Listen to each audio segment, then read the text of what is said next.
Good afternoon, all. I am pleased to be with you today to have a chance to introduce our guest, Peter Droege. Peter is a graduate of St. John's College and Regis University. He is currently a grants program officer for the Daniels Fund, a foundation that awards scholarships to students in Colorado, New Mexico, Utah, and Wyoming. Peter has previously served as a counselor for disabled adults, co-founded a charter school, and ran a program that helped men suffering with addiction. We are extremely excited to have Peter speak today about his expertise on applying for scholarships and grants. Please join me in welcoming Peter Droege.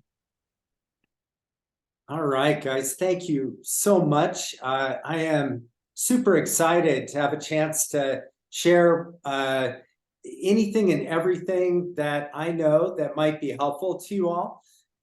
Please do feel free to ask questions, and any question that you have, just put into the chat, and I will do my very best to answer them while the presentation is underway, because I know a lot of times you might have a question that if it doesn't get answered, then I know how I am, I'd be thinking about it, so once it's answered, then you can really engage and be a part of this presentation. So I'm really excited to be able to do this presentation. I'm going to share my screen in just a minute, but I wanted to add just a little bit more information about myself, not because I think I'm that interesting, but because it would maybe help you all to really know a little bit more about my background and what I'm passionate about.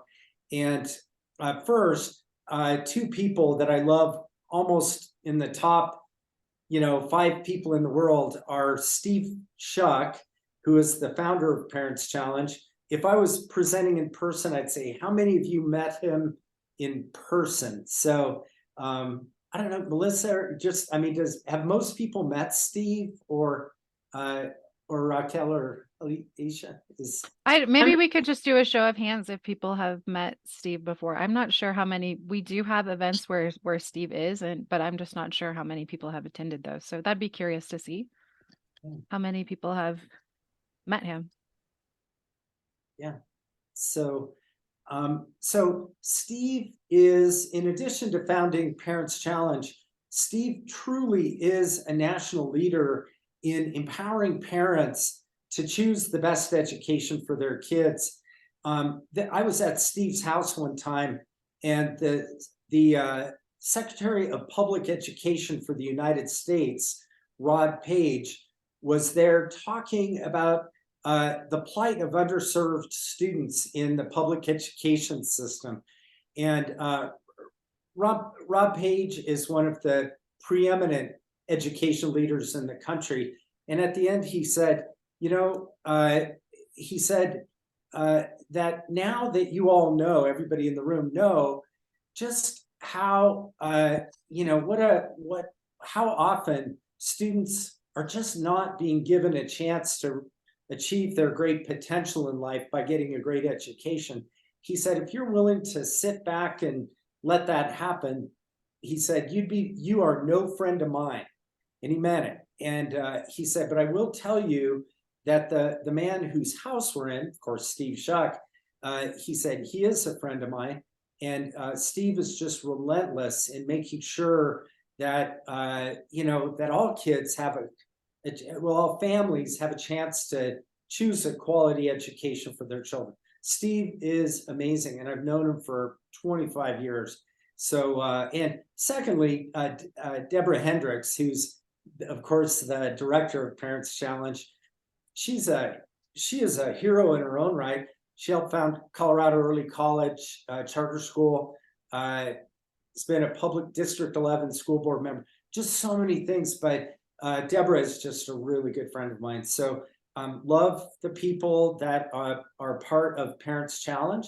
And I would say Steve and I worked in 2002 to pass a law that would have given families in financial need with access to $8,000 that they would have been able to use towards their child's education. So sort of like Parents Challenge. I realize you're not getting 8,000, but we along with others actually got it passed, and then we got sued. So nobody likes to be sued. We're all friends till somebody gets a lawyer.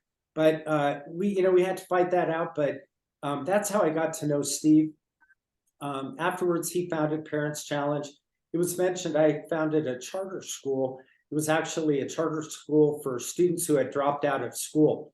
So students between the ages of 16 and 21 who just realized they needed to finish their high school education. And it was a phenomenal school, ran it for many years. And the students that came out of there were simply outstanding. I think very often the smartest kids probably in their school, when they left. And they were all very impressive and really enjoyed doing that. And also, as I mentioned, I also ran a program for men who had lost everything to an addiction. And, if there's a message there, what we believed is, doesn't matter, never mattered how old you were for the men that we worked with. We had guys there in their 60s, but there was always an opportunity. So many of the people that were in our program had lost their careers. So we had lawyers who were arrested for drug possession and other things, and they weren't going back to be a lawyer. So they had to find a new pathway in life. So, and you know what? They did it. So what if there's a word of encouragement as I begin the presentation to all of you, is that all of you, parents, students, you can do this. And never in life, if you run into an obstacle, if you're in college, you run into obstacles, well, guess what? That's going to happen. So, and even in the process of getting there, but you can do this. And would just encourage all of you to really realize this is accessible, what we're going to talk about tonight. I would say this, this wasn't something that y'all asked me to talk about, but one thing I would ask you to carefully consider is, if you look at what Deb Hendricks founded with Colorado Early College High School, you get out of that high school and you've got an associate's degree. So your first 2 years of college are already taken care of. Then you only have to, finish your last 2 years. If you have access either now or maybe if you have younger kids, definitely look at that model. Find an early college high school where you can get some of your college for free, because it ain't free.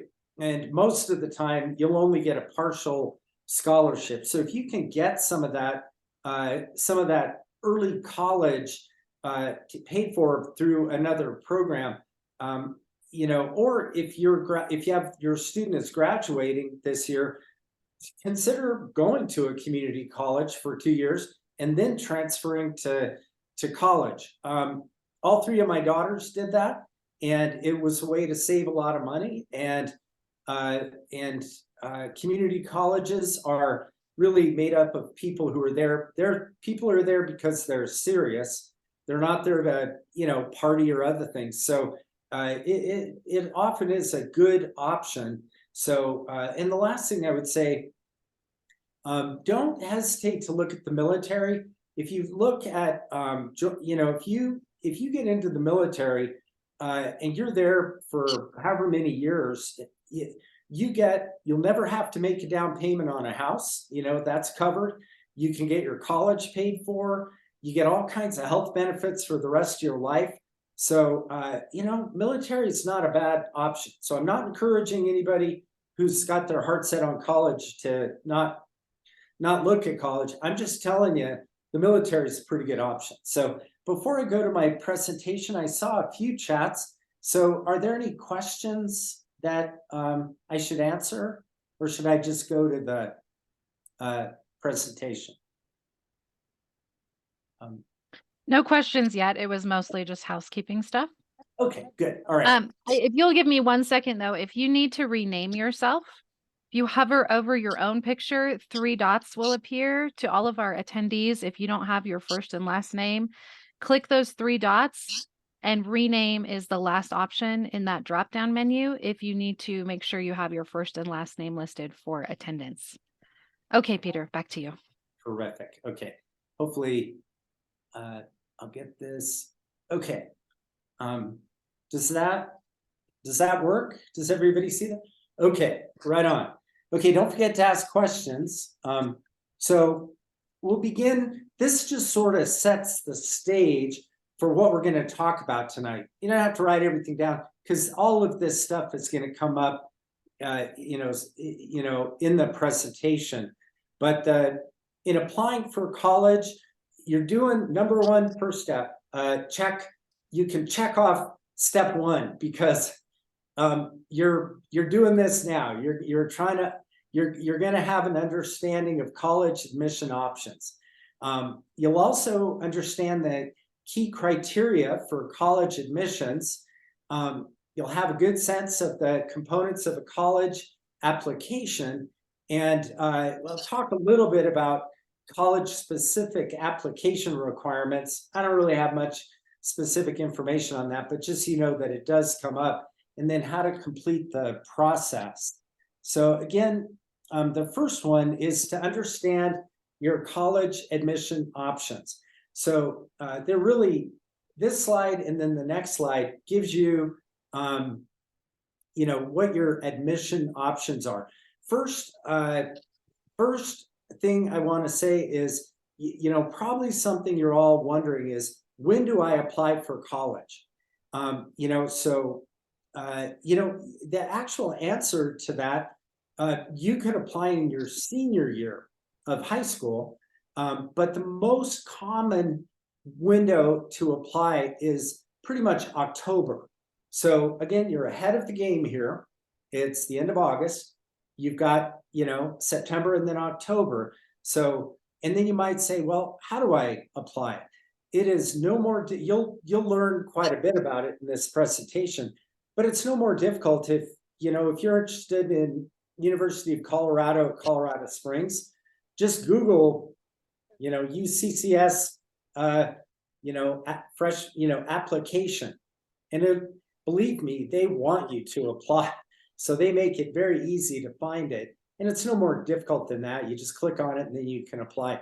There's some other approaches that you can take, and we'll talk about those in a minute. But so in admissions, the two most common ways that you or your child would be admitted is either through a regular decision or a rolling admission process. So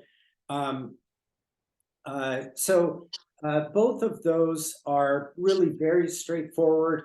But what bottom line is, when you submit an application, like a rolling admission, let's say you apply to a university, a state university in Colorado, like University of Colorado, Colorado Springs, or Colorado State University, or University of Colorado.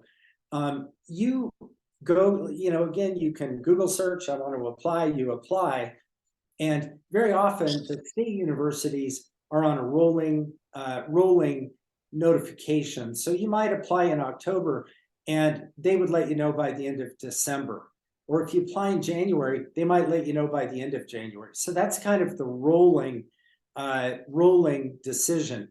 The regular decision is that you would always be notified by early April of, no matter where you submit your application. It might be Dartmouth, or, it might be Cornell, or, Texas Tech, or anywhere else. They are required to let you know by April whether or not you've been accepted. So these, what's good about these is that you can apply for as many at as many colleges as you might want to apply, and each one will give you a financial aid package that they're willing to offer you. Very often, you think that, oh, why would they do that? Well, they want you to go to school. especially I would say if you have a young male student. Very difficult to get young men to apply for college today. It's so colleges and universities are looking for young men. So they will let you know what they can do in terms of your financial aid package. And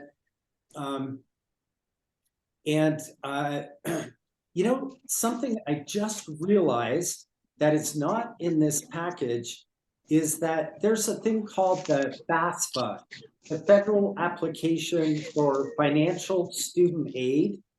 And it's just a website. So if I could ask the Parents Challenge team, if you could look up that website and maybe post it in the chat. It's FAFSA, I think it's FAFSA.org, but Federal Application for Financial Student Aid.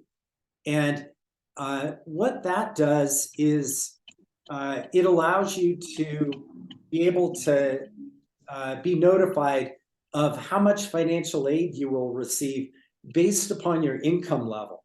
So that's a very important document to complete is your FAFSA. Gosh, I'm just realizing I did this presentation a while back, but I'm just hopefully I'm not going to remember too many things. But there's also a college opportunity fund. Maybe it's the Colorado College Opportunity Fund, and that's the whole reason you got in my car. I was going to, and you came in here and threw a fit. Oops. You were. Yes, I was. I told you get in the car and you can go with me to eat, but I don't want to hear a word. Somebody's not off mute. So maybe you guys could mute. But College Opportunity Fund is $2,000 that you automatically receive just by filling it out. So again, if one of you guys from Parents Challenge could look that up, and if it's not named the College Opportunity Fund, I'll find it and send it later.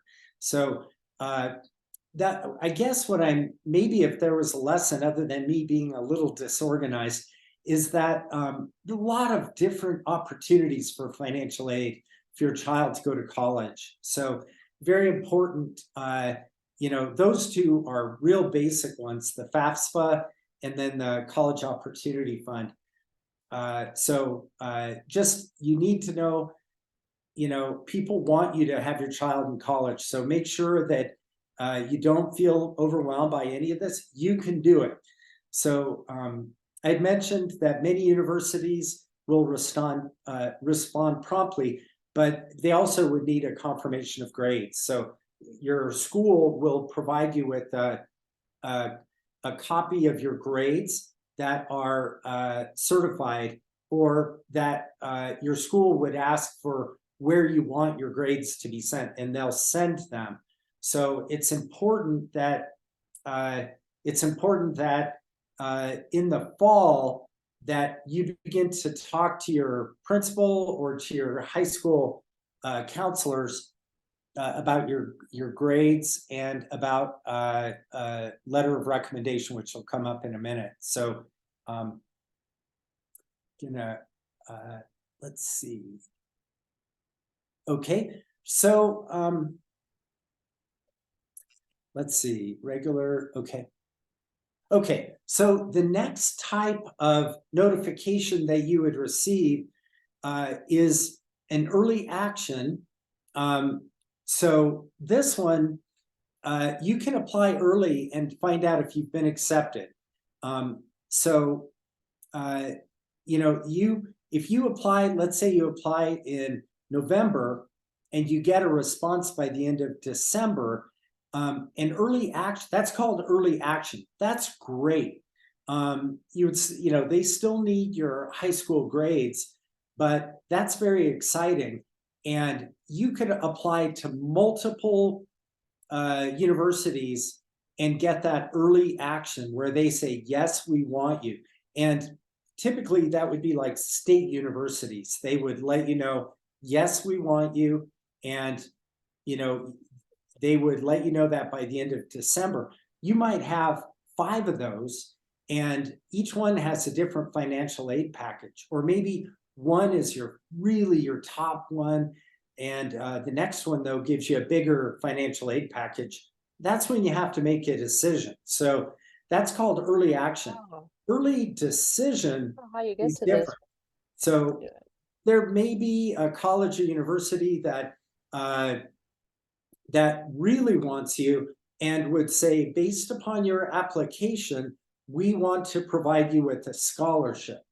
And it may be a full scholarship or maybe quite a big percentage of scholarship. At that point, though, sometimes the universities would say, we want an early decision from you. Let's say they're going to offer you a full ride scholarship.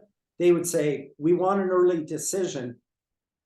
And if they give that to you, they will require you withdraw all other applications. I would just encourage you, if you're offered a full ride scholarship, take it. So one thing I didn't mention is at the end, I'm going to talk to you about the Daniels Fund Scholarship, which if every single one of you with a high school senior, please, I will say, when you hear what this scholarship is, you will say, I'm applying for that one. It's a full scholarship. So that'll come up at the end. So let me stop and say, did any questions come up yet? Isha, not yet. So, okay, good. I must be doing a great job. So I think we do have a few questions that I saw come up. I'll just take this for Aisha. So the first question, we've got your links in the chat that you asked for. oh, thank you. There were a couple back and forths about the FAFSA deadlines changing this year. Can you speak to that or what you might know about that? Oh, thank you for asking that. Yeah, the FAFSA deadline changed, and I only know that because someone told me. I don't know the details of it, but I'll provide information to you guys afterwards. I'll ask our scholarship team. I'm on the grants team here, so that's different than scholarships here. So Okay. yeah, that's right. I've heard it's a big mess. So good job, whoever asked that question for knowing. And there was some maybe an answer to that saying that they were changing the EFC, the expected family contribution. Yes. And that's why it was changing. So Good I job. guess we'll just wait for further information on that from you. Yeah. Here's a question. Why do they base the FAFSA on parent income instead of student? Because some students pay for college themselves. It is that is a good question. They need some, federal tax form in order to look at any type of scholarship, financial aid packages. Now, if a student is emancipated, like homeless or truly independent, there are other options for that type of student. So yeah, that's another really good question. So it's but it is generally the parent or guardian. Now, where there can be a challenge sometimes, where like me, my parents were divorced, so that is they might need to get a financial a tax statement from the parent that's not living there, and sometimes that's hard to get. So it's a good idea to start early and to gather the information. Don't try and do it all in a day. It takes time. And so yeah, that's Okay, so that leads into the next question. When should our children begin applying? Junior year, senior year? And then a follow-up question to that, how early do we need to apply? So just curious about, how early is too early, how late is too late? Yeah, I would say that early would be, sometimes you think when you're applying, if I would say this, that there's no, you wouldn't hesitate to start with an application now. it's not early, but it is a little bit early right now. That the typical months that people really start applying are September and October, but there are many people that don't apply till February. So so I would recommend you should be well underway, maybe having applied to whatever colleges you're interested in by, I would say, mid-October Of senior year? of your senior year. Yes. Thank you. Okay. Yes. And then what about homeschoolers and their history for scholarships? Homeschoolers do very well. I would say homeschoolers are very like the Daniels Fund. Daniels Scholarship. We have lots of homeschoolers every year. So you just want to make sure that you have your grades sent by your umbrella school, so that that's something that is a requirement for the college or university. But homeschoolers actually are increasing. Like, I would say that like, we homeschooled our kids when they were younger. And at that time, it was like kind of an odd thing, this was years ago. Today, not so odd anymore. After COVID, many kids are homeschooling or part of micro schools. So so I would say that homeschoolers are usually they have good character, leadership. What I always liked about homeschool kids, they shake your hand, give you a firm handshake, and look you right in the eye, right? So yeah, homeschoolers are no difference. So Okay, it looks like that's the end of questions. There's some helpful links that people put there, but I think you can carry on. perfect. Okay. Yeah. And here's a suggestion. Get a little group together, like get with another family or two other families, and work together on this. That way you kind of hold each other accountable. So it's just whatever it takes. So I think we got this. So identify the criteria for college admissions. These are really standard. So grades and academic. This is over my grades and academic performance. Strength of curriculum is if you're at a school that has IB or AP, class, then then colleges and universities would look at participation in those classes as having, being an indication that a student is really ambitious and working hard.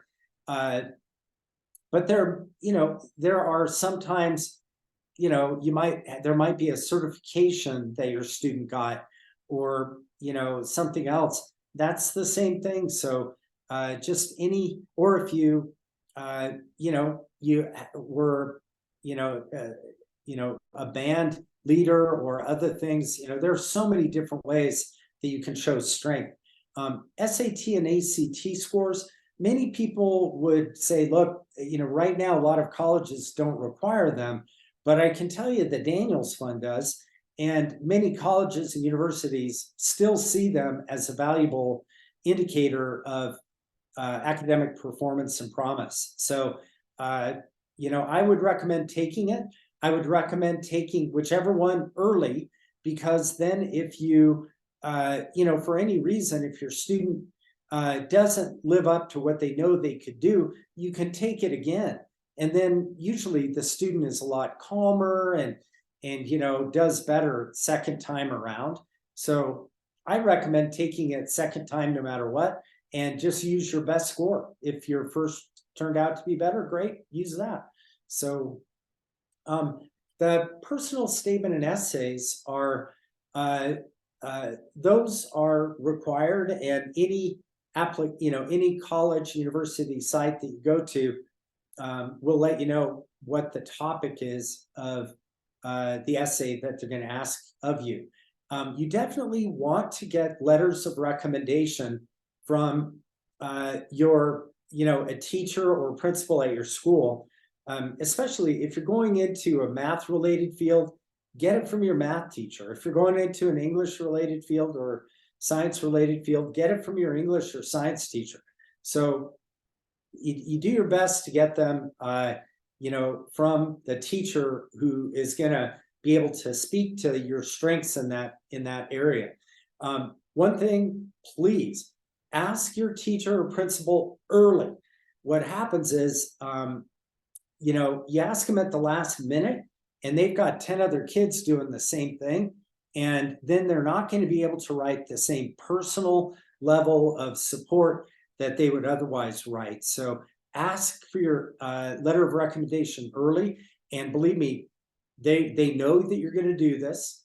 Don't think you're asking them to do something outside of the ordinary. It's what they kind of, sort of are honored to be able to help in that way. They know what a difference it'll make. So, so extracurricular activities, always important. And to, highlight things that you've been engaged in. If you've helped at a food bank, or you volunteer at your church, or you're a member of a sports team, or a science club, or a drone club, or you got your private pilot license, whatever you do, even if you are taking care of a loved one at home, or if you're working, all of those things are, you never know which one is going to really appeal to a college or university. And I can tell you, for the Daniels Fund, we do like sports, but we also like church engagement. We like, leadership in any way. If you're part of the student council and you were elected treasurer or anything like that, just any extracurricular activity you're involved in, it's time to brag. Don't hesitate to brag. So brag on yourself, and also just give some indication of your determination to be successful in college, that they know that you're applying because you have a firm commitment that you want to be an accountant, and let them know that that you helped your parents with their books for their small business, and you always loved the numbers, and for your whole life you've wanted to be an accountant. Those are things that demonstrate that you are determined to be successful. They want to know that you want to be successful in their college. So so please always just let me know if anybody has questions. So all right, so when you go to any college application website, these are the things that they will ask you to do. You want to complete your application form, your high school transcript, SAT, ACT scores. I've already mentioned some of these. Letters of recommendation, a personal statement, that is a value statement, and supplemental essays. Your resume, if you have one, they always like seeing that, and application fee. So an application fee is usually like $50, but if you are in financial need, they will have a fee waiver link that you can apply for a fee waiver. So now this tells you, if you're going to be, you really want to think about where you want to go to college. So, you don't want to just send out, 20 applications for colleges that you probably wouldn't go to if you're accepted, because it is, there is a cost there. So there's a workaround, I think, is, let me see. Yeah, okay, this is what I was looking for. So,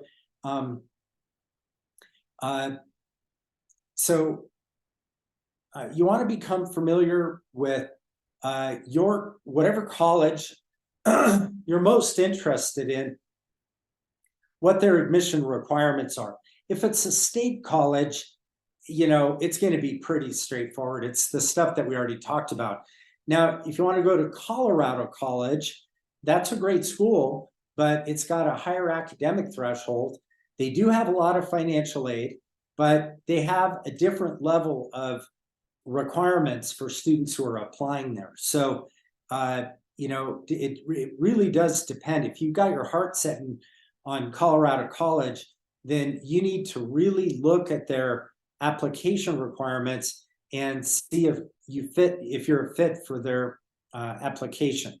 So what I was going to mention is that there's a great way to approach applications. If you go to the Common Application website, which is here, and you know, maybe you could put in the chat as well. It's just commonapp.org. And if your schools, it's like most colleges and universities in the country, if you fill that out, I believe, and I haven't done it for a long time, but I believe it's a one-time application fee, and then it will submit that application to you know, whichever colleges or universities you indicate you're interested in. It's a really good way to go. So take a good look at that website, and a lot of students don't even know about it. So please take a look at that website and use that Common Application link, because it will be very helpful for you. So, and you could see they have a lot of supplemental information there. So probably could have saved us time by just saying that first, because you can go there and get lots and lots of good information. Okay, so applying for scholarships, I've always found the best way to apply for a scholarship. Let's say if your student wants to go to UCCS, you just walk in the door at the financial aid office, and someone will be there. You know, very often, you know, it'll be someone sitting there reading a book. So go in and find out what what scholarships the school has available, or in general, what scholarships they would encourage you to apply for. So you can also, check with local organizations. A lot of organizations like the Rotary or Elks Clubs or many organizations have scholarships. Very often they're like $500 scholarships. And I've heard that quite often they go without anybody applying for them. So, $500 is, towards college, is not going to pay for college. But if you add that up, if you apply for a bunch of those, it really helps. And your parents will love you for it. So it's a good way to go. So it's for applying for scholarships, it is, even students that really are good at this kind of thing, there's always an element of luck. But most of all, it is just working hard. This is like, you have to think of this, applying for college is like having a job. I hate to say it, but it's it's a lot of work, but it will pay you back. It will pay you back in ways that you just can't imagine. I would say, like I mentioned, my two daughters went to Arapahoe Community College. They went into the financial aid office, and no, actually, they signed up to have a student tour them around the campus, and they were talking to the student, and they said, "What kind of scholarships did you get?" And she mentioned that she had gotten the President's Scholarship. So they wrote it down, they applied for it and got it, and it paid for all their tuition, both of them. And really nobody knew about it. So, it asks questions, and it's a very important task to think of like you really have a job to apply for as many scholarships as possible. So like as you see here, 1 in 4 students never applies for financial aid. That's good news for all of you because you're going to apply. So, when you're applying, they will ask for an essay, but when you write that essay, you can reuse it. So one very important thing about essays, whether it's on your college application or on the scholarship, is always make sure that you have someone review it for you. And I'm sure someone at Parents Challenge would be happy to do that. You can also use, there's a thing called Grammarly, which checks to make sure all your grammar's correct. And I think it's free. I use it, but just double check. There's nothing like a misspelled word, or even, I've got to say that at the Daniels Fund, we would get applications where the students would be using text language abbreviations, and that counts against you. So make sure that you write the application essay and also your scholarship essays, write them carefully, and then maybe have your teacher or counselor look at them, or a friend that you trust, and just make sure that they are really perfect, and then it'll help you to stand out. Again, I would say probably another 25% don't do that. So all of a sudden, you're ahead of 50% of the other applicants if you take time to really do it right. So those are very, very important things to do. Something to mention, and this will come up a little bit later, but the idea of checking with the financial aid office. We realize most of you, like doing a campus visit is, it's a reach for most parents. Let's face it, you're working, taking time off work to walk around a college campus is something that it can be a bit of a challenge for you. But I would say this, it really pays off. So, and maybe you could have your student join another student or family to walk through the campus. But number one, to have your child walk around a college campus. They're going to look around and they're going to say, wow, I could really see myself here. That's so important, because it might be kind of like, oh, I don't know if I'm really cut out for college. But all these colleges, they have they're not really volunteers, they're on work study. Students whose job it is basically to provide tours. And man, are they often the best resource for you. So I wouldn't recommend doing a ton of them, but choose your top 2 schools. I think of UCCS because it's close, and it's a school that they have all this stuff. So find out when a campus tour is being offered. Join your student for that tour, because sometimes students don't always ask questions that they should. And as you're Peter, walking can I just around, say something real quick?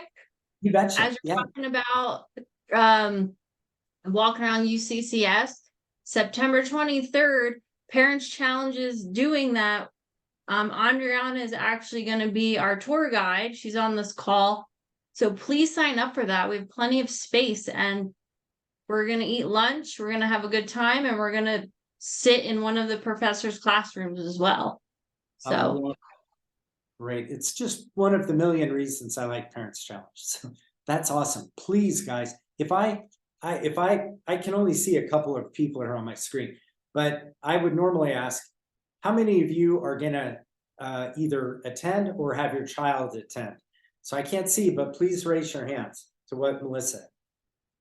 Is everybody raising their hands? So guys, this is like a gold mine. I am not kidding. So you'll be there. They'll walk you through the financial aid office. And once you know where it is, if you don't get your questions answered then, you'll know where it is. You go back later and find out what scholarships your child is available for. And you also, bring, for your student, they're going to be able to really see themselves as this is for me. So do it. This is so important. So please do that. It's one of the best things you can do. And it will pay you back too. I bet you most of you would tap into some scholarship that you didn't know about. So just please, please, please get that done. Also, don't miss deadlines. Again, we'll talk about the Daniel Scholarship here in a minute, but what happens with the Daniel Scholarship is the deadline might be November 15th. And it's just shocking how many students wait till that day to try to knock out their application. And invariably what happens, they get towards the end of the day, everybody else is doing it, and all of a sudden the system locks up. Or they submit it late, and then we require two people to give a letter of recommendation. That person, they would get that link to the letter of recommendation too late. So don't wait till the last minute. Don't miss deadlines. This really is, they set this up to make it easy on you, but just make sure that you get this done. So here's some tips for you. Use a professional email address. A lot of times you might, your student may have, like gamer@gmail.com or something. It's much more professional to use, some component of your name, first name, last name, or if that's already been taken up, then first name, last name, with some number after it. Just being professional. Also, definitely clean up the content. Have your student clean up their Facebook account. People, I can assure you, they do look. People, we look, and we ask students for their Facebook account, Instagram, and there have been students that did not get the scholarship because of what was on their Facebook account, because of our high, the standards that we set. So also probably a good idea for all of us to Google your name to just see what information comes up. And finally, with scholarships or college, if you're not accepted, it's not a rejection. It's, that is just wasn't meant to be. So it's very competitive, and, it's, it's just the way it is. So, all right. So completing the process, number one, finalize the list of colleges and universities to which you want to apply. I would say this to all of you guys: be realistic. There are some colleges and universities that you've heard about, and you might just love. I mean, if you really want to apply, apply. But some of them are 90 grand a year, and so you need to realize that you have to be realistic with what is going to be a good fit for you, but also be aspirational. There's Colorado State University is one of the lower cost universities. Colorado Mountain College, I think, is the lowest, and it's in the mountain towns. A lot of people don't think about applying there.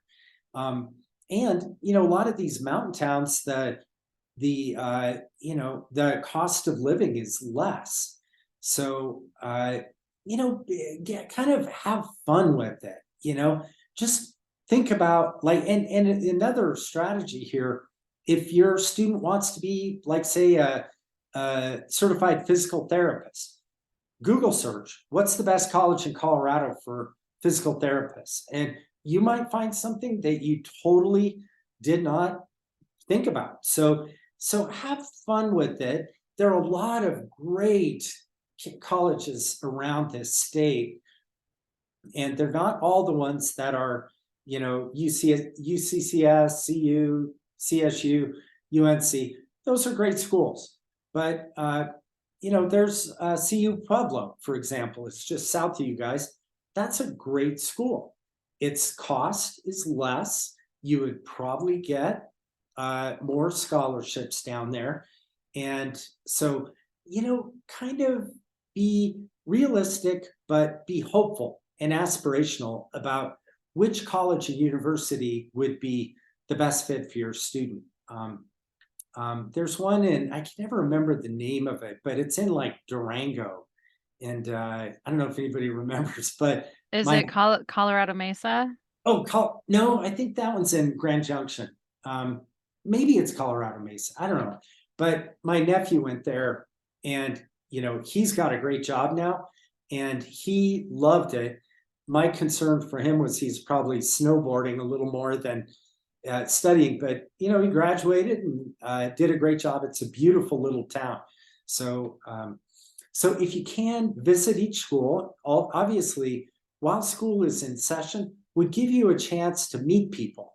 And I'm one to always ask questions. What do you like about this school?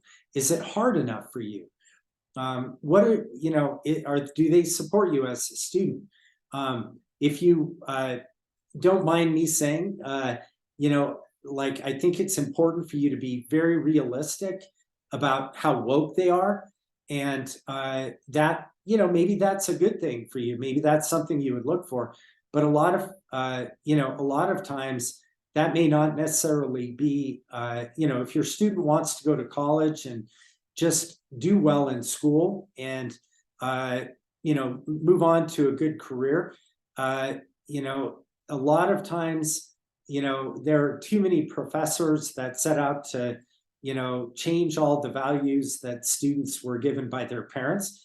That's not their job. That's not why we as taxpayers pay them to do their work. But if that's the way a teacher is, I would strongly urge you to find a teacher that's focused on the academic subject that is going to benefit your child, not anything else that they are that they personally feel is important. So just saying that I'm a parent myself, and that was something that came up a lot with our kids.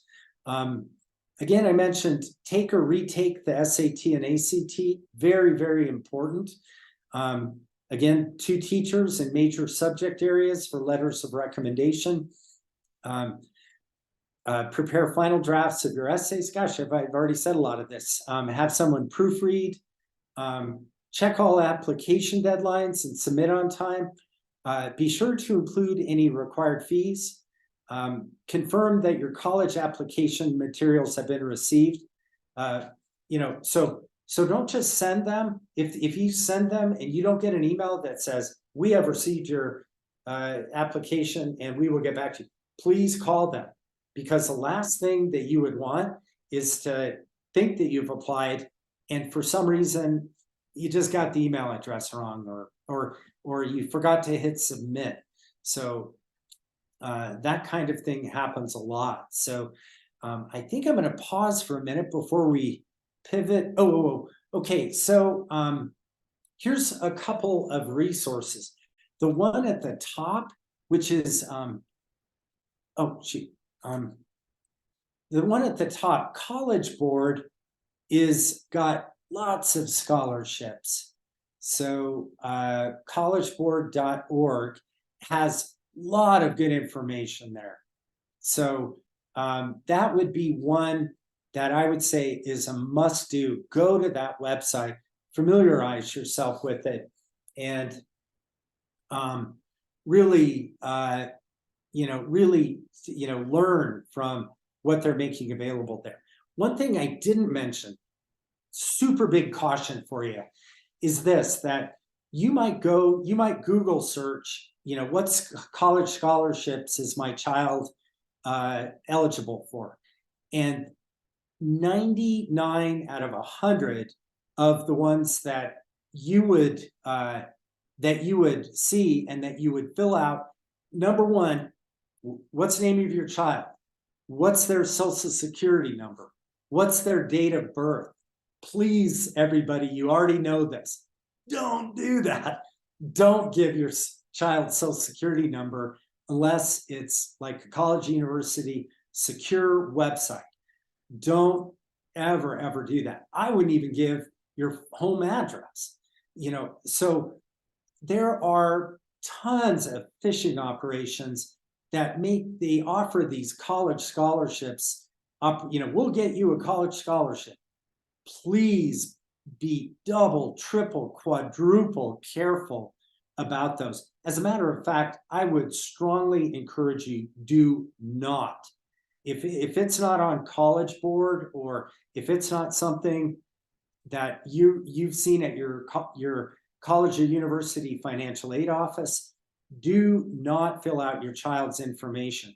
Number one, my daughters did it, and for months they had 1,000 emails. They were getting, buy a car, get a credit card, go on a trip.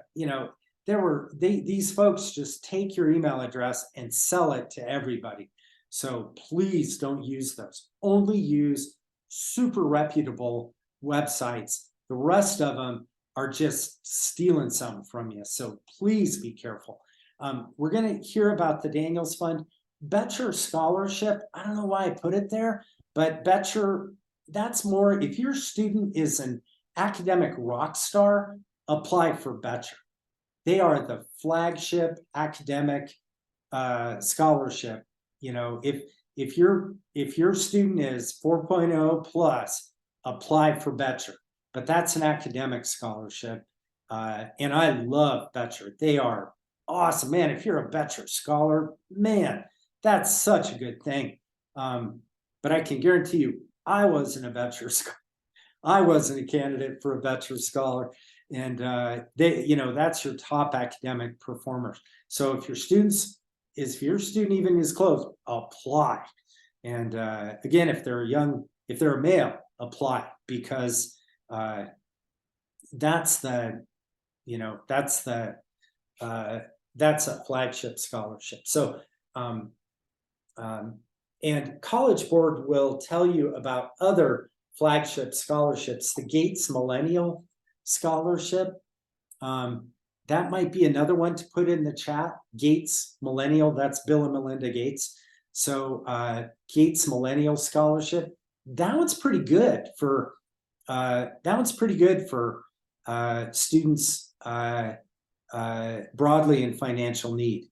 So today, if you're making less than $110,000 a year, you're in some kind of financial need, especially you got more than 2 kids. So don't ever think if you're making that kind of dough that you're not eligible. So broadly speaking, lots of opportunities out there. So Aisha, is there a question? I saw.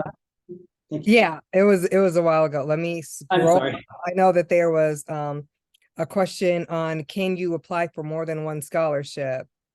Oh, yes, and do. Okay. And then what if it's for the same? So what if you're applying for one for your major?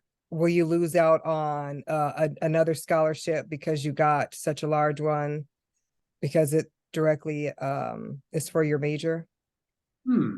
Good question. I would say that possibly, but it should not be the reason not to do it. So like at Daniels Fund, if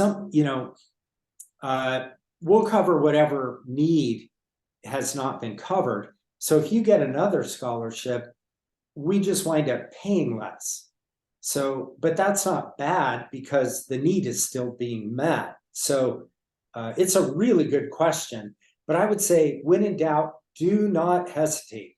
Apply, be a secret agent, you apply for, you just look, what kind of scholarships are available in college, Google search, what organizations provide scholarships to students who want to be in the medical field, or and what you'll find is that there may be some doctor's office that'll give you $1,000. So, be like really, check things out. Now, that may sound like it's going against my strong recommendation not to get spammed, but I think you all know, like you're savvy enough to know if that application, if it looks too good to be true, let it go.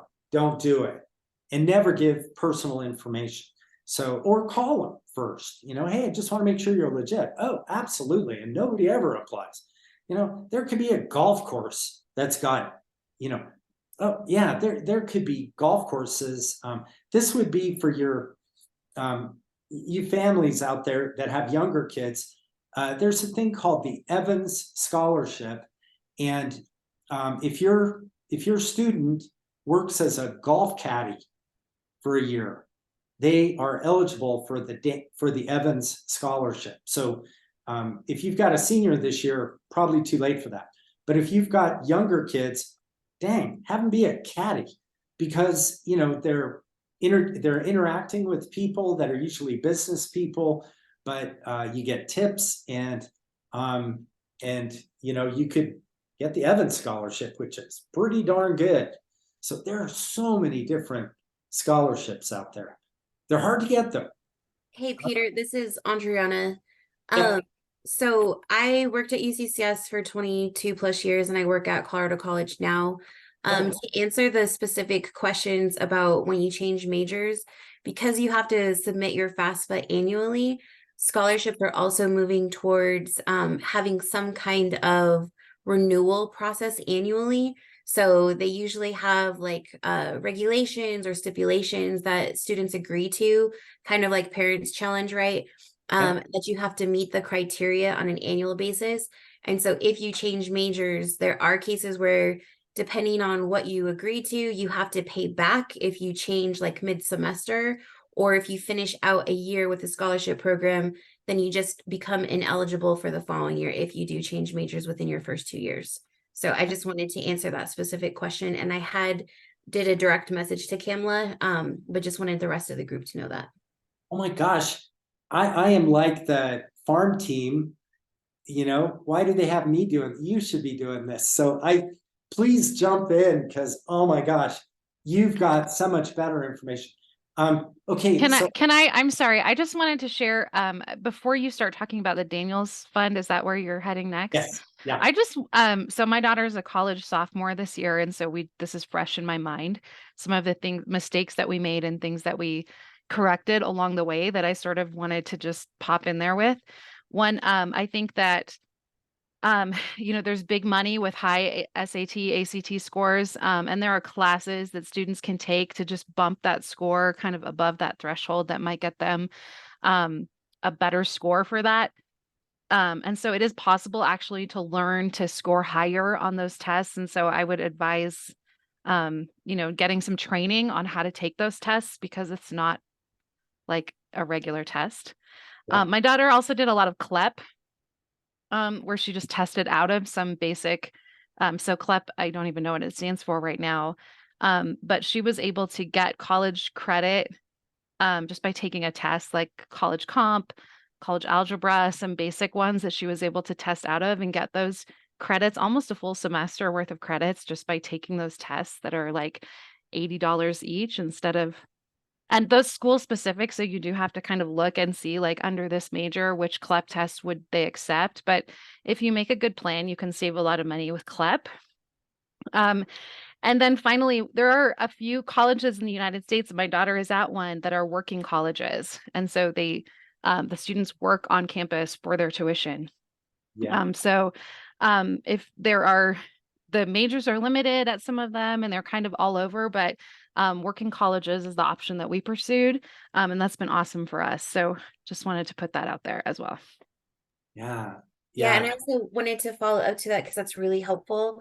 We focus a lot on their senior year, but once they get into college, if they haven't been able to increase their grades or performance. They also take ID classes as freshmen, that then make them eligible for scholarships because they can bring up their GPA, and that weighs a lot of merit. So even in your freshman year of college, you should also be looking at scholarships that they would be eligible for sophomore, junior, senior year. So and there are now scholarships when you're in your final year of college and you're looking at pursuing your graduate degree. There's more scholarships now that are being offered. Lovely. Yeah, great advice. That's really great. And work study programs, I don't know if that's what you were describing or if your daughter's had a different, but when I was in college, I worked at like washing dishes in the cafeteria. And, you know, the idea is there's a lot of benefit to that because you have to show on Friday night, you're in there washing dishes. You're not really, you know, out hanging out. So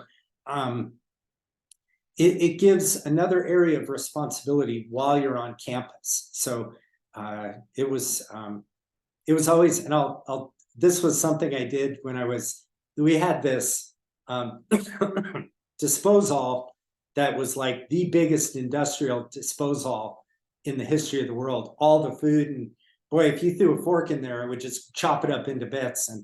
And every once in a while it would get locked up and you'd have to take a broomstick and hit it a few times. But I would always, the new students that would come in, I would test them by saying, you know, this thing locked up again.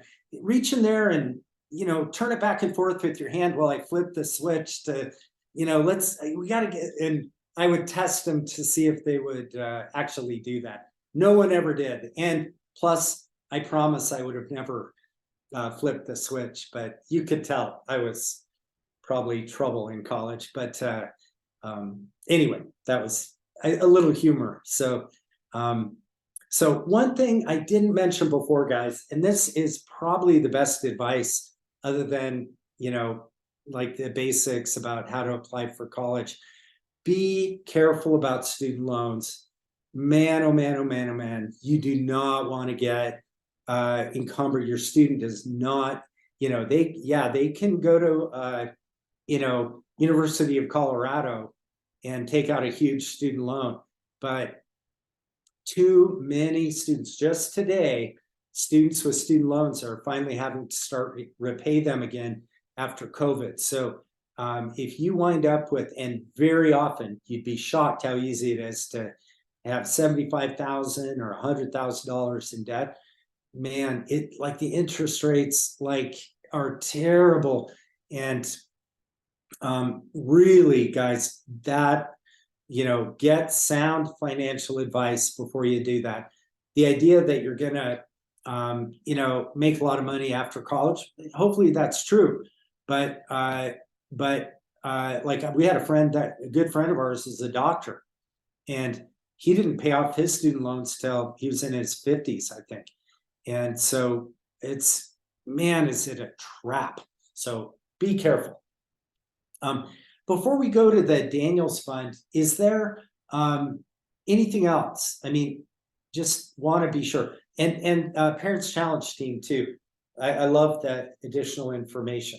All the information you can provide will be excellent. So Mr. Hill posted 3 scholarship safe places to look for scholarships too. Let me scroll up, unless she can unmute and tell me off the top of her head. Yeah, there is outside resources. So if your student's not looking for in Colorado, fastweb.com, scholarships.com, and collegeincolorado.org. Great. And then also for any students that are going into, or even parents that are going back to college, there is a student loan forgiveness program that if you go into service, you can actually work a certain amount for public service, and your college loans will be forgiven and paid for. I'll put that link also in the chat.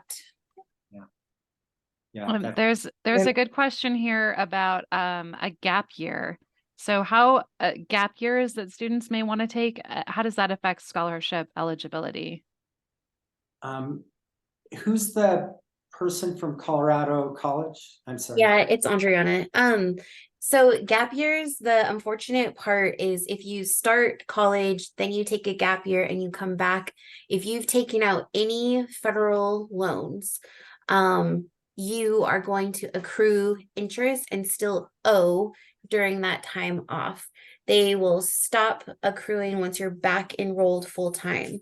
Scholarships will not be honored. So if it's a 4-year scholarship, you take the first year and you utilize it, then you take a gap year, you'll most likely lose the scholarship unless they have some kind of an appeal process. If it is, a family emergency or things like that, or life emergency. But then you will lose that. And then you would have to check to see if they have eligibility beyond like sophomore, junior year to reapply. Yeah. So is it smarter for a student who wants to take a gap year between high school and college to apply when they're ready to go to college rather than to apply and then pause the process? Yeah, because the unfortunate part about financial literacy and student loan debt is that the moment that you are enrolled and accepted and you accept any type of aid, once you've submitted that FAFSA, and you've enrolled and accepted to a college, they'll apply that financial aid package. And once you start classes, if you don't drop within a certain time, there's like a kind of like a phased amount of money that you would get back on a refund. So there's different priority dates once college classes have commenced. So if a student doesn't know what they really want to do, I would take the gap year after high school, really figure out what they want, kind of, maybe do some shadowing, going back and looking at what they want to do. But once you actually start college and then you want to take a gap year, anything that you have in terms of aid have collected, it's going to keep accruing. And so you're just increasing that debt over a longer length of time. There was another question about what information is safe to put on scholarship applications. I know you had mentioned don't put your social security number and stuff, but I guess so the question would be, and this is once again my own interpretation of what was in the chat. How do you know if a scholarship is safe? And then what is the safe information to include? And again, I'm going to ask Colorado College to help with this because I haven't filled in one of these out forever. Certainly. I Yeah, apologize. so most institutions, once you've actually accepted, and it's kind of a toss, right? You're applying to different colleges. You want to get an idea of what the best financial package that each college that your child's been accepted to offers. Once you do that, they usually have a universal application for scholarships. So based on, scores, based on your FAFSA, based on if you're a first gen student, a whole bunch of different variety of things. They usually have a universal application that they'll screen applications that specific college is eligible for. So at that point, they've already received all your sensitive information and you're just resubmitting it. For any other external things, they're going to ask, have you been accepted anywhere? They're going to ask for certain things. Just like Peter said, use your best judgment on what they're asking for. Call and verify first to make sure. And then you can also go to any local financial aid at a state public institution and ask them if they are aware or know of certain scholarship programs. And so that's just another way to find it. I think someone else talked about like a Home Depot and Burger King. There's lots of the nonprofit corp side of corporations that have scholarships that they're willing to give out, but they just don't publicize it as often. So you can always ask too if there's any of those extra things. Yeah, I think Amazon pays for college if you're working there full time. So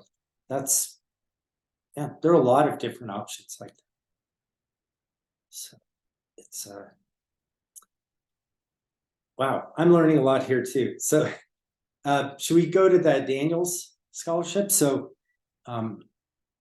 okay, so this I actually know a little bit more about. So the Daniels scholarship is this is one you want to apply for. So our founder, Bill Daniels, was a pioneer in cable television. He actually was the driving force behind cable television starting in the 1950s.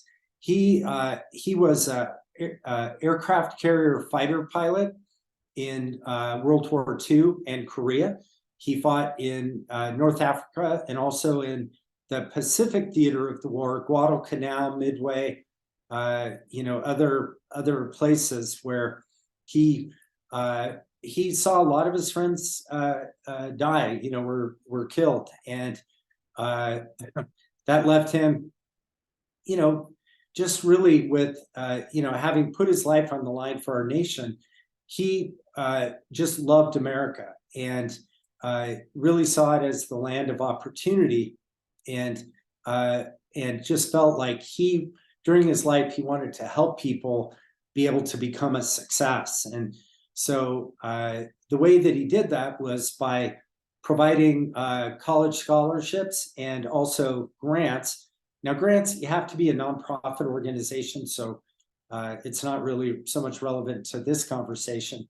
But he loved helping people go to college, even during his lifetime. I one day took a call here. My department had, it included the front desk, and rather than have people go into voicemail, the calls would roll over to my phone or somebody else's phone. So that way a live person would answer the phone. And one day I answered the phone, and a guy said, hello, my name is Jose Galavides, and I have two wonderful daughters. They're twins. They're very good in, school and sports. And I live in California, and I was just wondering if they're eligible for a scholarship. Now, what that guy did right, all of you learn a lesson from him. He's picking up the phone calling. He's doing everything that he can. So for us, we support Colorado, New Mexico, Utah, and Wyoming. So Californians not eligible, but Bill Daniels was always like, you win a friend whenever you can. So I didn't just say, look, dude, we don't fund in California. I just said, your daughters sound outstanding. And, our founder is very specific where he wanted to fund Colorado, New Mexico, Utah, Wyoming. So unfortunately, we're not going to be able to help you. And he said, that's what I thought. He said, by the way, I knew Bill Daniels. And I said, wow, how did you know Bill Daniels? And he said, he put me through college. And I was like, whoa, tell me the story. And so his dad was the doorman at the Beverly Wilshire Hotel. And that's where Bill always stayed. And this guy always helped Bill with theater tickets and getting places and just making sure he was, organized. And so one day Bill asked him, Bill always was good at talking to people, and he asked him how he was doing. And he said, well, I'm doing great, but I'm going to have to quit this job. I'm not making enough money to help my son go to college. And Bill said, man, I need you here. And so Bill worked out a deal where the dad paid not much, and then Bill paid the rest. And Bill did that many times during his life. So at the end, I was like, man, that's great. Bill put you through college. And he goes, well, not just college, medical school. And he said, yeah, I'm Dr. Jose Galavides. And he said he'd been up skiing at a ski area called Mammoth in California. It's a big ski area there. And he had broken his leg. And he said he's a terrible patient. He hates just sitting around at home. So anyway, many, many, many people Bill put through college. So today, let me see, before I go on to the numbers, Bill loves sports. He was part owner of the LA Lakers when, Kareem and Magic and, all the rest were playing. He's just absolutely kind and compassionate, but also he was always good for his word. If he said he was going to do something, he did it. So he's a man of his word. So we look for exceptional character, leadership, a commitment to serving your community, volunteering, helping out at your church, whatever.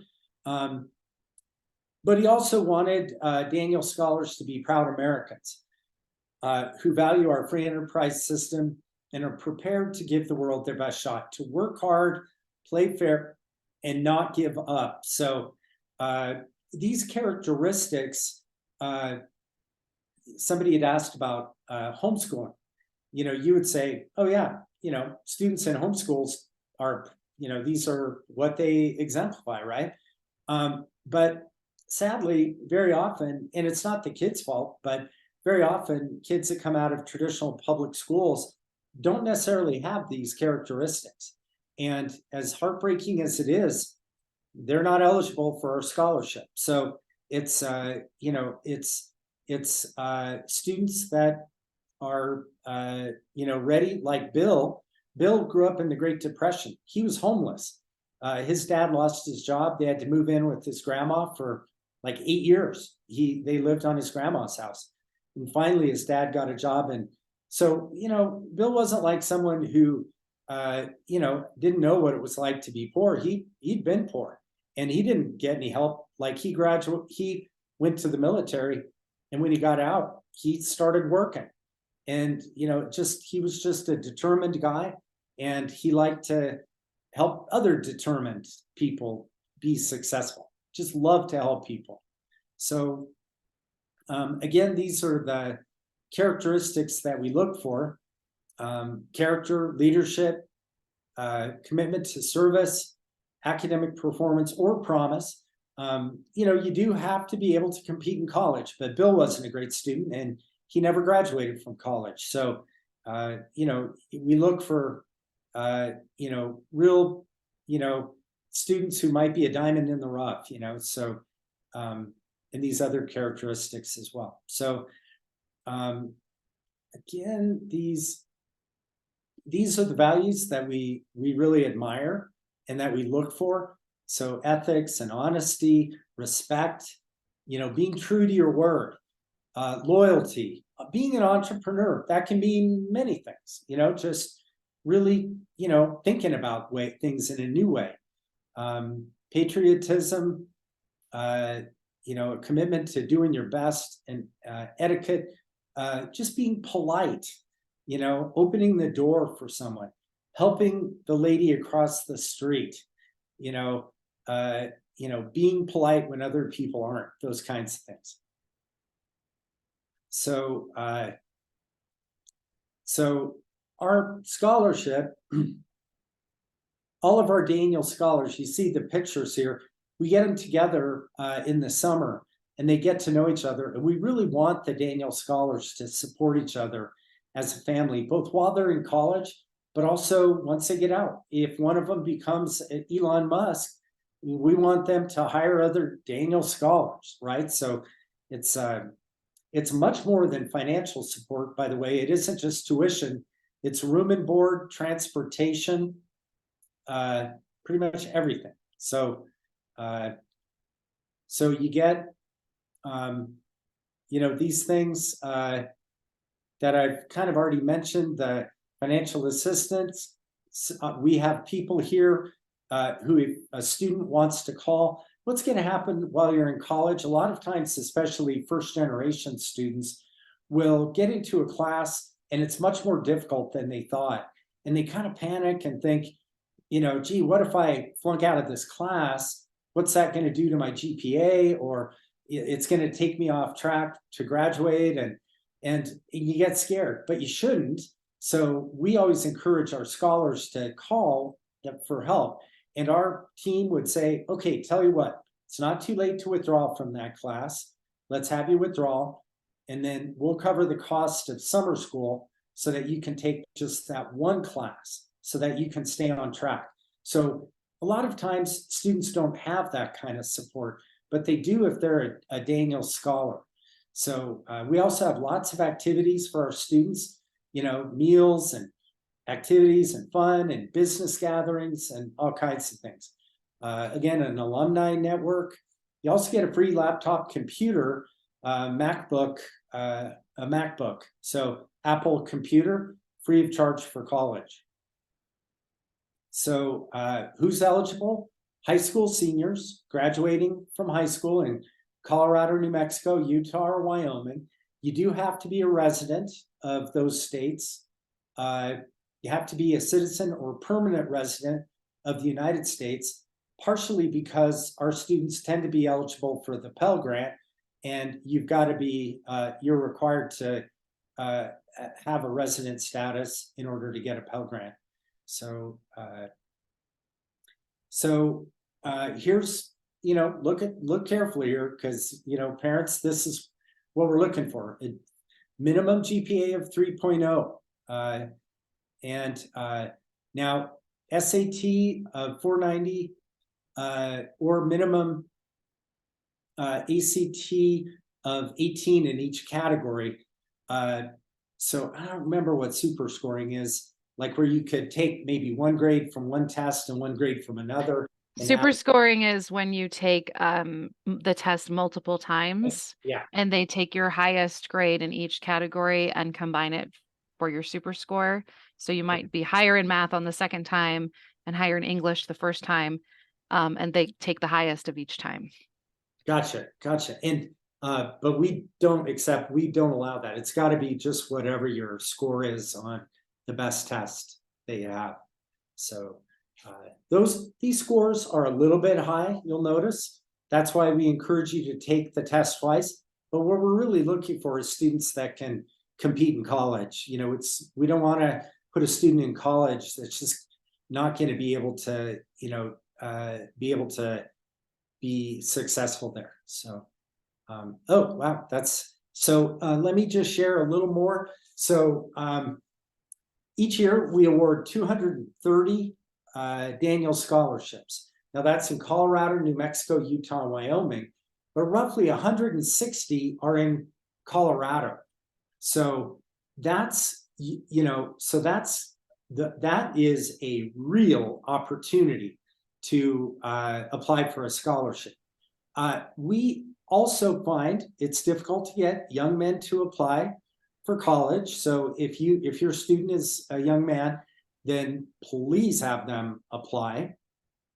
And but even young women, man oh man, this is a scholarship that is unbelievable. So here's kind of some new information about the scholarship. So we've just launched. Now, somebody had asked about the FAFSA a little bit earlier, and that they're gonna look at the estimated family contribution, and what they're gonna do is remove a lot of the benefits for families. Like, say, up until now, if you like maybe had a cattle ranch, but you don't have any money at all, you could, instead of basing it upon all this land that you own, you can just base it upon your income. I think moving forward, and I might be wrong, correct me if I'm wrong about this, it looks like families are going to have to pay more for their estimated family contribution, which is part of the FAFSA. Now, even for us, for us, if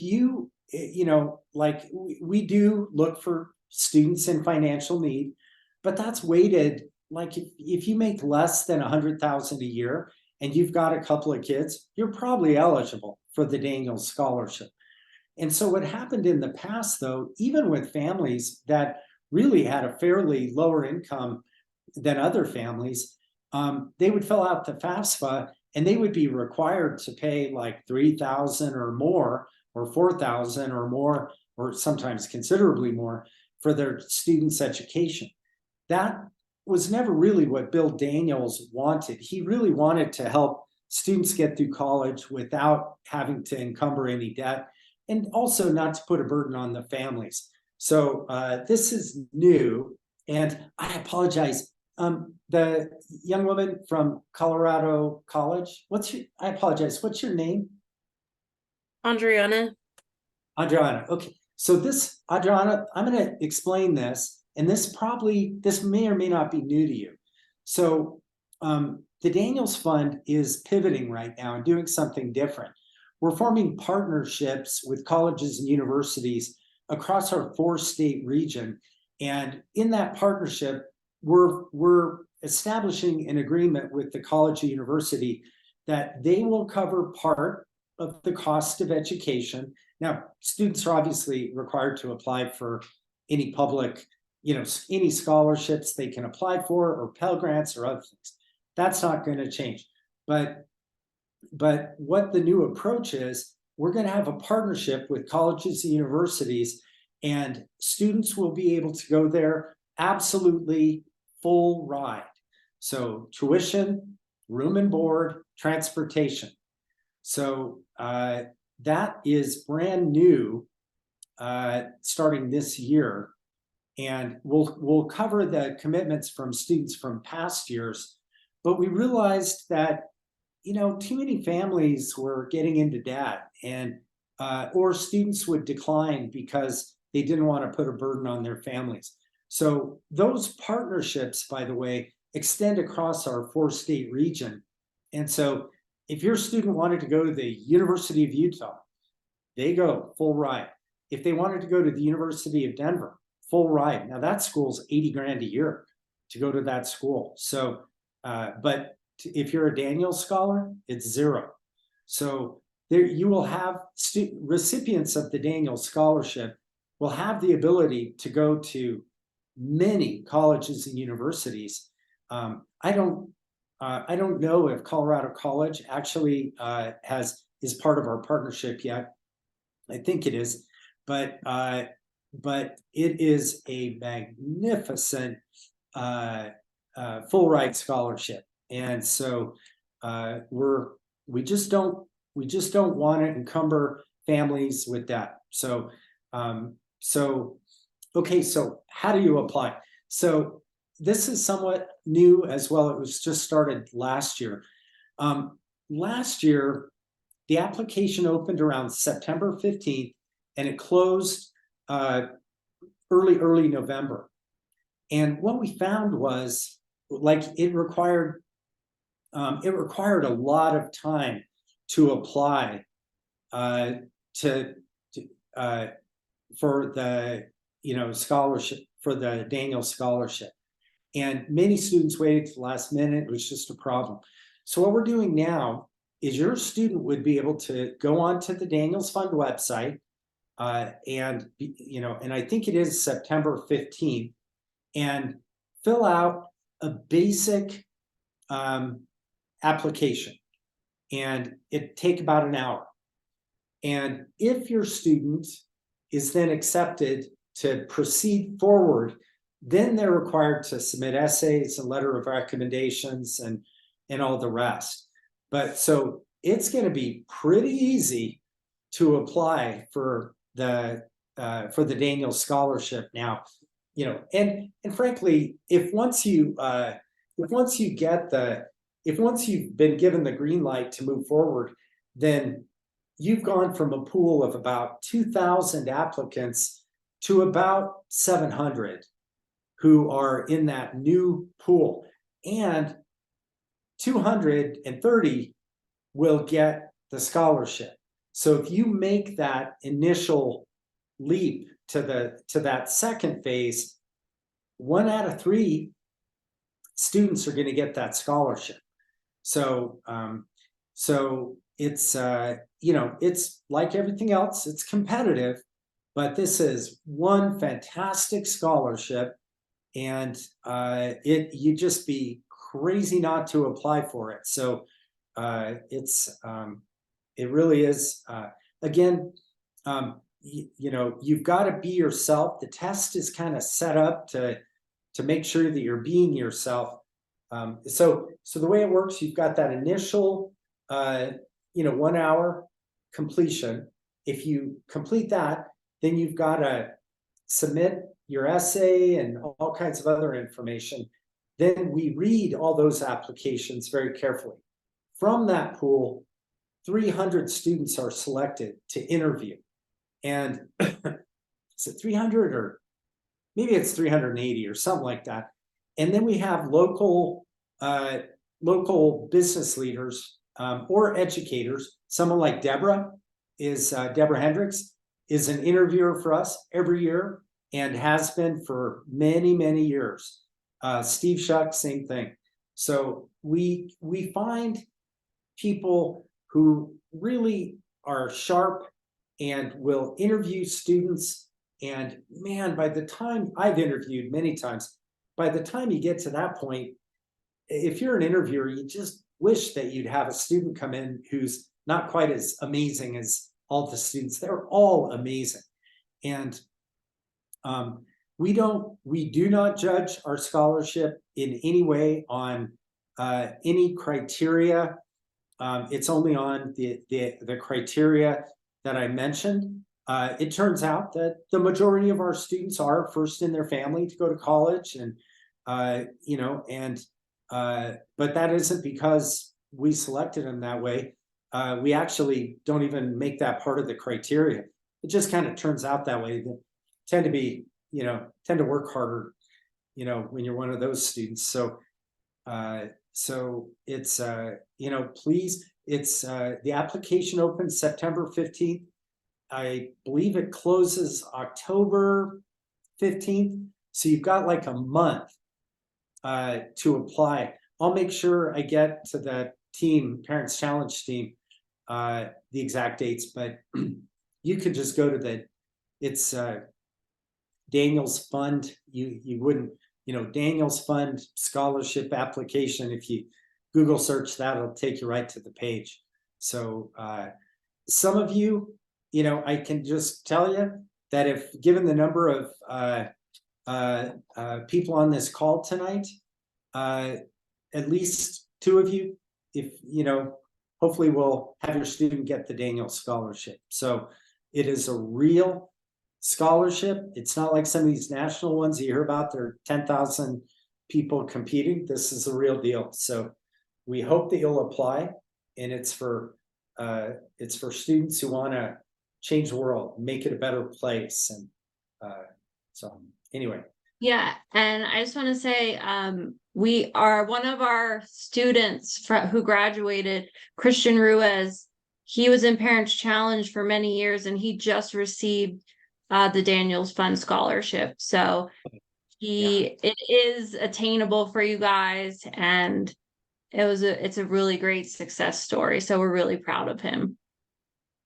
Just double that number this year, Melissa. So yeah. Okay. We're gonna get 2 this year. Aisha, was there more questions?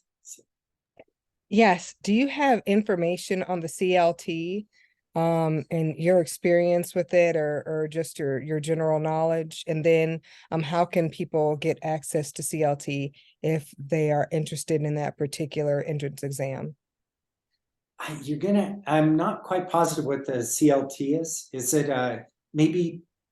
It came in the chat, so I'll have to defer to Joey Malizzi, who asked Thank goodness we've got it. The CLT is the classical learning test. It's a replacement for the ACT or the SAT that was designed for students who may have received more of a classical education. So there are many schools that do accept the CLT as a complete replacement for the ACT or SAT. And then other schools that you may have to additionally submit SAT scores, but will also accept CLT. Wow, I'm so happy you're here. This is, we don't accept the CLT, but please know that we are big time supporters of pretty much any classical public or private, high school or, K-12. Daniels Fund supports lots of classical education schools, big fans. And, but we don't, you're like, oh, great, but you don't take the CLT, right? We don't. So, but I think Raquel mentioned that, Khan Academy probably has a SAT, ACT prep, plenty of online resources. You can pay to have somebody coach you on how to take that test. It is a good idea. It does increase your score, and it gives your student a chance to be comfortable, because or you can go to the bookstore and buy, like, how to study for the SAT, or, there's all kinds of resources, but putting a little bit of effort into that really helps. And what it does especially is that if you haven't taken a test, a sample test, then your student goes in and they're overwhelmed by the number of questions, or, well, what is this? What is that? But if you've taken the practice test a few times, then you're a lot more comfortable. It's all familiar. So it's Okay. And then there was another question, it pertains to adults, but even if you had one resource that you could think of off the top of your head for adults who are interested in furthering their education to seek out scholarships and financial information. The Daniels Fund does have a program called the Boundless Opportunity Scholarship. Again, I apologize, you guys, I keep asking you to do this, but Boundless Opportunity Scholarship Daniels Fund. If you search that, then on our website, nobody ever goes there, I bet. It'll give you a list of the colleges and universities that have boundless funding, and just go in and ask for it. And they'll be like, oh, great, yeah, nobody ever asked for this. And you'll probably have a good chance of getting it. So yeah, you can look, see if you can put that in the chat. Also, I would say that, whatever career field that you're interested in, there are always scholarships. Let me mention one. Now, it's in Denver, and so I know that most of you are in the Springs, but there might be a program like this. But there was a guy, Luis Villarreal, who is a good friend. Deborah is a good friend of this guy. I'm a good friend of him. He started a program called the Master's Apprentice, and it's a 3-month program. Frankly, this would, it's for adults, but kind of skewing towards the 21 to 35. And so it's a trade school. Basically, you get $20 a day, and it is really in the mornings.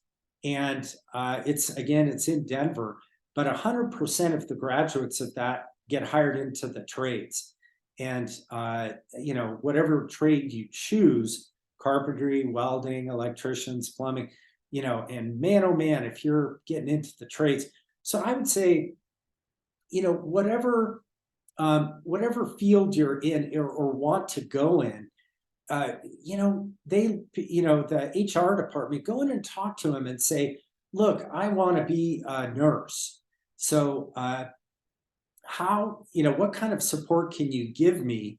And they might say, well, okay, if you start out here working with us as a CNA, we'll cover your tuition, as long as you work for us. Or, so I would say that, there probably isn't as much available to adults. But again, if you can swing it, search for what companies pay for college tuition. I believe Amazon does.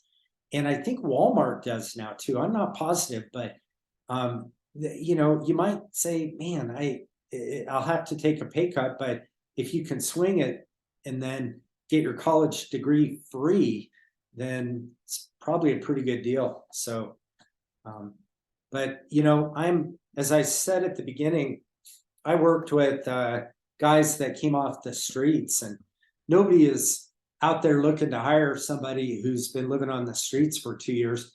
But I'll tell you what, man, you put your mind to it. These guys put their mind to it.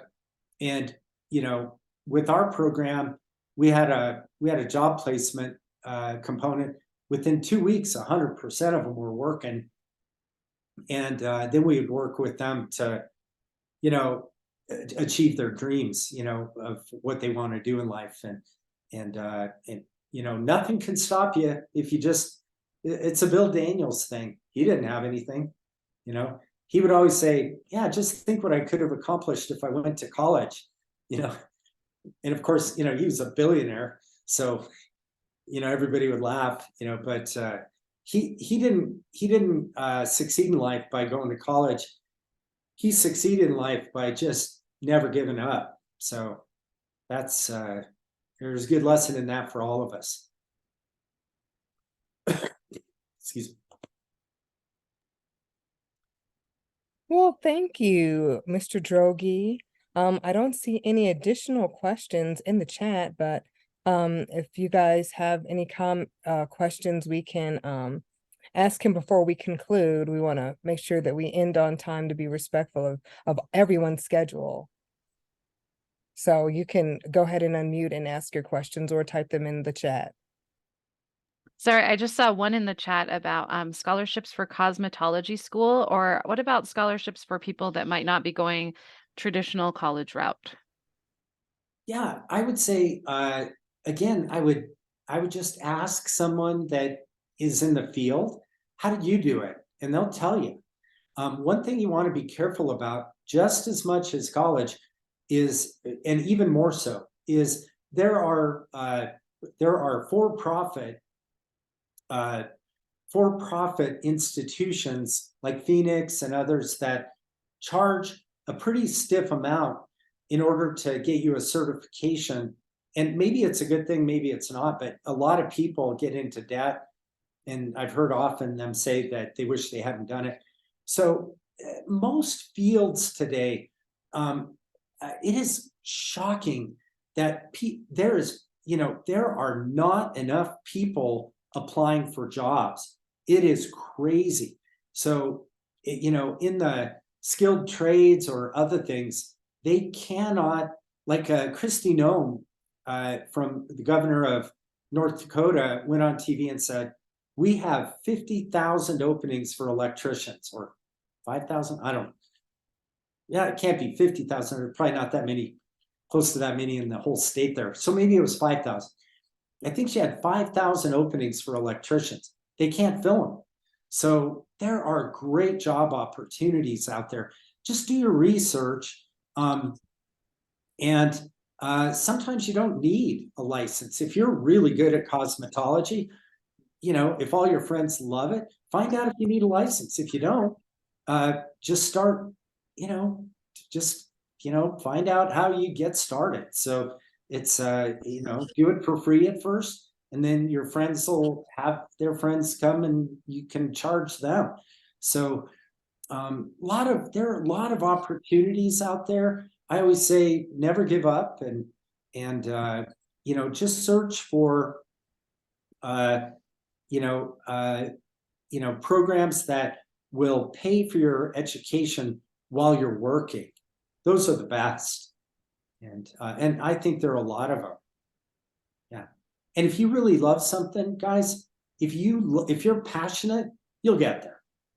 Yeah, just don't give up. Just keep trying, and you'll get there.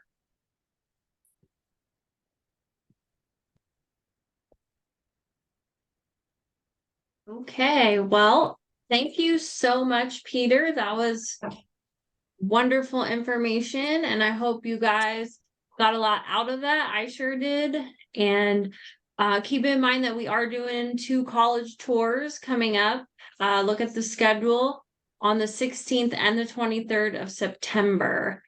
We are going to be sending you a survey right now in the chat, and giving out door prizes, and also a poll for attendance. So nobody leave yet. But Just Peter, you are free to go. Thank you so much. Okay, We appreciate thank you. it. Yeah, Thank and you.